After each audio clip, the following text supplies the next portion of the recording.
dames en heren. Vandaag zijn we weer terug met een challenge.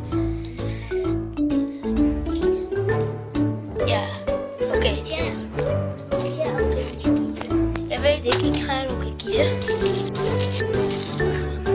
Oh nee, is het kokosnoot of is het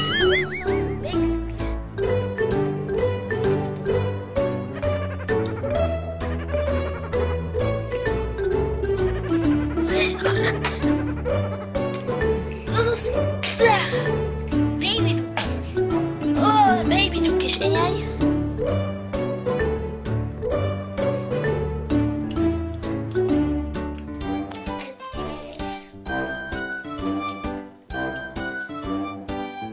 Is het lekker of niet?